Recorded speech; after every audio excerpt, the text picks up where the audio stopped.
que les Kamboyango, il y a brigand wana kobikisama. C'est un fait de hasard, tolobité. Qu'est-ce que nous enseigne le kimbangisme? Joseph et Marie ont l'enfant Jésus. L'ange de Dieu vient vers eux. Vous voyez que ça va envoyer Bolongwa. On veut tuer l'enfant. Tant que Bazali Bazali Kokende, sur leur route, ils ont rencontré les brigands. Parmi les brigands, il y a un tout jeune qui a plaidé pour Jésus et ses parents. À l'Obinini, on a toujours fait du mal aux hommes ou aux autres. Mais vous ne voyez pas que Tata ou un homme sinaye, Bazali la bébé.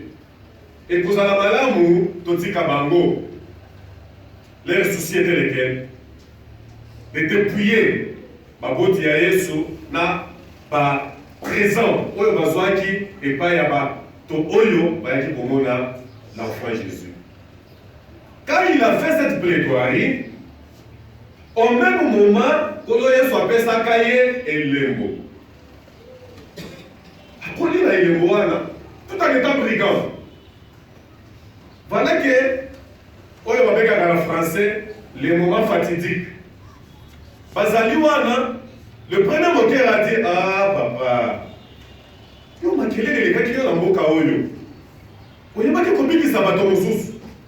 Yo moko lelo pe, tu n'as pas le pouvoir de te sauver comment sur la croix. Moto ya elembo. Moto ya elembo asepelaka te. Balo balikambo mabe place ya zali. Moto ya elembo asalelaka bosolo. Alobi na ye non. Nous méritons cette peine. Mais Oyo, il n'a rien fait du mal. Kono Yesu ayoki liloba wana atali moto wana atali elembo oyo atiaka ye. L'homme a dit, Seigneur, souviens-toi de moi.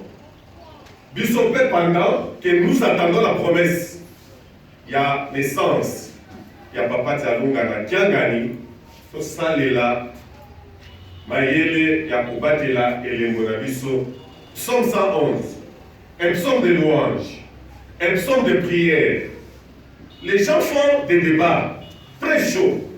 Pourquoi nous devons louer Dieu? Il y a ça qui est biso. Tout ça, la vie na biso de yeto legiti. Na mela na ngai, na langwa na ngai, na zana ngai basi ndenge na lingi, na sala lolendo ndenge na lingi, na beta bateau. Lui m'a déjà créé. Pourquoi nous devons louer Dieu? La Bible nous répond. C'est pour tous ces bienfaits. Voilà. Azul projet madame, Akeli Mokili. Avant que l'homme ne soit là, abonisi esika motokovanda, abonisi esika motokozwa eloko akolia, akolata nini, akoévoluer ndenge nini. Il a fait ça comme le ferait un papa. Maman Zana Mokumba, moi nana ma botanité.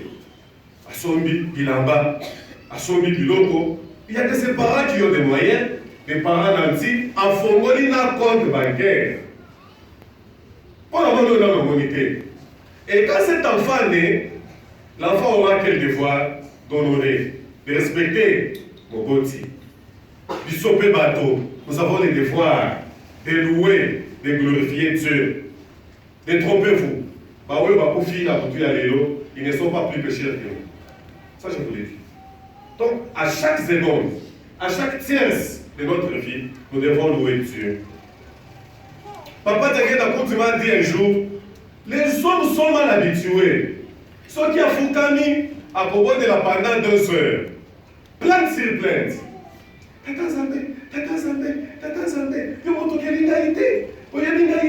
Toujours des plaintes. Un bon jour, Dieu a dit, Bino Barange le mot quitta. Recevoir toutes les plaintes des humains. Les anges exécutent l'ordre donné. Bazui bapanye ya bamakambo na bakambo. Bamati na mwe pa Tata Zambé.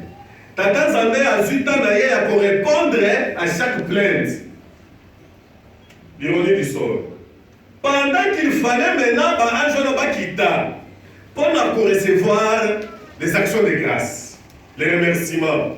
Bon, comme il a motivé, 3 paniers. Est-ce que tel que nous sommes là, l'idée action de grâce, tout ça, c'est la Kayango? Nous sommes des bons nous chrétiens. Il n'y a personne qui passe à l'action de grâce. Quand ça me dit, papa, il m'a dit,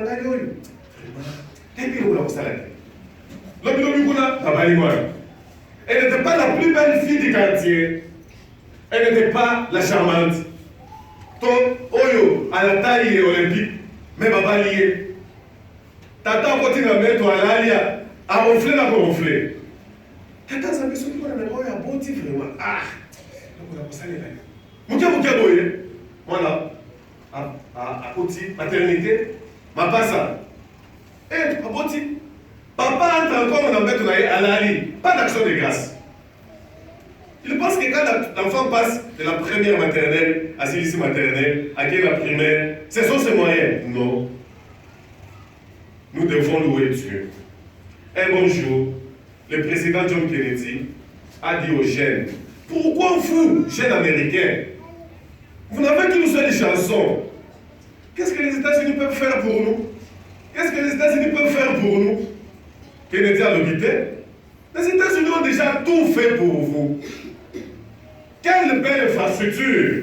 Basila Ezali. Pourquoi Ezali? Bandako Ezali. Vous, jeunes, vous n'avez qu'à vous demander qu'est-ce que vous devez faire pour les États-Unis d'Amérique. Ils sont bateaux. Qu'est-ce que nous devons faire pour Dieu? À part la louange, à part l'élever, Coco Misaye, pour tous ces bienfaits, la période il y a causé la promesse, il y a Botama, il y a Papa Dialungana, Kiangani. Voilà comment la mauvaise foi ne paye pas tout ce que Saoul a fait pour David. Est-ce que Bissopé, nous pouvons nous comporter comme Saoul? Toyebi qui m'appelle c'est une promesse. Une promesse qui n'est pas donnée à tout le monde. Une vérité que beaucoup des hommes forts, riches de ce monde n'ont pas. Va éviter que Kolo soit sérieux. Va éviter qu'il y ait à Botami. Nous ne pouvons pas avoir la mauvaise foi comme Saoul. Non. Nous devons nous démarquer de Saül. La couper sa merci. Louange méritée dans ta assemblée.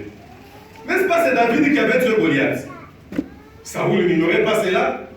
N'est-ce pas que c'est David qui chantait pour Saoul quand il était tourmenté par les mauvais esprits? Mais Saoul n'ignorait pas cela. Bissopé, tout se comportait d'Engewanapé. Qu'est-ce que papa nous a dit dans le Takam? C'est un devoir qui nous revient. Papa Simo Kimbango, qui a gagné, a tiré la question invitation pour la clôture, il y a centenaire, il y a Lingomba. Quelle est son idéologie? Quelle est sa vision en nous tous, ses enfants? Lui, en tant que leader suprême de l'église primariste. Papa Lingi, Bisono Sotos à la Simanaye. Tosa Lelaye, Naye Sengo. Naboyo Kani, il a dit expressis verbis. À une haute et intelligible voix, na lingi likamo na lingomba te.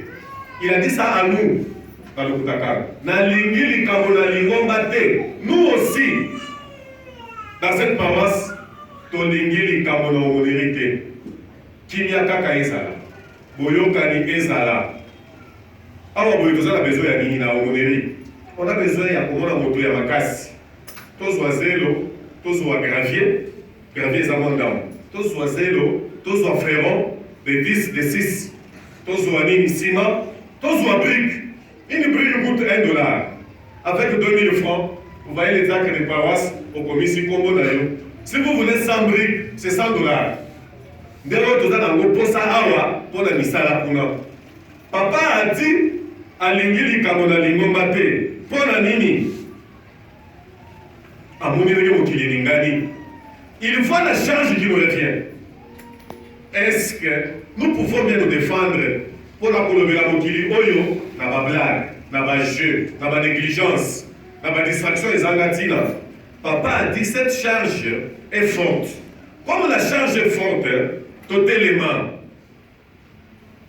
tout le balilo bamoko, kumwanzwa kazi yangu pale Nkamba, ili Bwana alinipa niliwapa,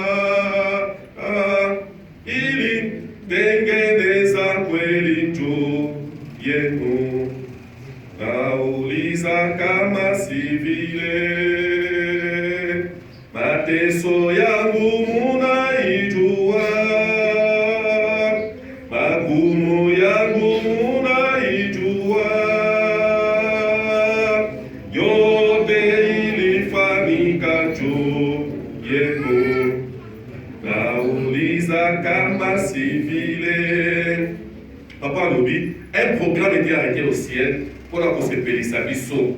Mais programme wana ezali pour mon ampasi pour na nini? Distraction. Négligence. Au lieu qu'on s'intéresse à l'essentiel, nous passons toute une journée dans le débat. Est-ce que quand tu allez kotonga kamba awa bongo oyo, est-ce que y a solo vraiment bilaka yango? Est-ce que tu connais yango? Papa nous dit ceci. Quand nous montons en Kamba, soyons sûrs que pour la bonne de l'inabiso, quand Zanga zali koyoka yango, Kodex zali koyoka yango, na moli monstant zali koyoka yango, bango bazali kosokipe na pasi na biso pe bakobundela kabiso tango nyoso. Il ajoute ceci. Bitumba ya moyini satana, ata soki poti na béton, j'étais là présent. Ata soki ezali na béton, tokobuka yango pe tokopanza yango pe komonana voisa. Programme ya Lingombe bandaka na nzembo nini akanola Mungu. Papa dit c'est une symbolique ya koloba ke la charge de sauver le monde, la charge de diriger le monde incombe au Kimaniste. Quel Kimaniste? Ya bolingo, ya mibeko pe ya misala. Papa lobi, l'église vient de franchir une nouvelle ère. Ère Yassika, deuxième centenaire, totalement. Qu'on puisse redoubler les efforts. Redoubler les efforts pour la ligne. Botongi Kamba, pe botongi la paroisse na biso respective. Bakoko na biso bamona kimpasi. Bakoko bamona kimpasi pour la nini? Papa Simo Kimbangule raveti. Biso tomona mpasi.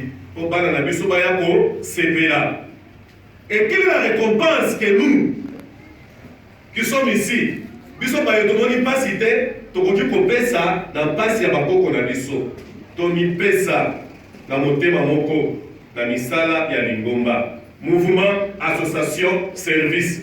Papa a félicité toute l'église pour la nini, likambo ya inauguration ya misé. Il a dit personne. Alors personne ne pouvait croire à cette cérémonie de haute facture il y a le 6 avril 2021. À Lobi Lingombe Zalaki Nampasi. Les routes ont monté le 6 avril, le 8 juillet et le 12 octobre. Devant les enjeux de l'ère, Papa Lobi, le 4 janvier, c'est cas. Le 12 février, à volonté. Le 17 mars, flûtiste. Le 2 avril. Donc il avance comme ça jusqu'à la fête du 24 décembre. Pour la nini, la demande des arrêtés. Totalement. Lingomba ebe banatango na bisote. Moto na moto esika zali. Abongisa. Asali la zambe na solo. Une transformation totale. Dans zoto pe na molimo. Là, on doit placer un accent particulier. Un kimaniste. Une kimaniste. Tant que vous avez contrôle-toi. Olata ilamba, ya pamba na kati na yote. Sous kilote na yo, ezala ya bien, ya propre, ezala ya kotobokate. Ezala biloko moko lati. Faut pas mettre la manette cinglée avec la cinglée, ya kotobokate. Tu rencontres un accident, on va te déshabiller, tu vas faire la honte. Et le baraté, tout kimbaniste doit savoir qu'il ne peut pas se laver nu. Aucun kuna au sokoli sa bilamba au koi AVC. On te prend là, c'est ta honte à toi. Et c'est comme ça que tu apparais devant Dieu. Sans avis. mama o amuti kokufa azalaki na meshe tolongola yango lokuta na bino kaka ndenge akufi na meshe nde boye ezomona liboso ya Nzambe kaka na eta aza nango wana ono prenez la gilette mpo longola mandefu lokuta mandefu akufi nango wana soki ozali na mutu na ye bazobenga yango soki kisalol kaka ndenge eza wana c'est comme ça qu'il apparaît devant Dieu. Là, il n'y a pas d'excuse. L'écumanisme nous enseigne d'être propre. Kata soki na yo bien kozwa gilette te balongola yo comme maneti ya non fa dans ça non je te fais qu'on fait bien longola mandefu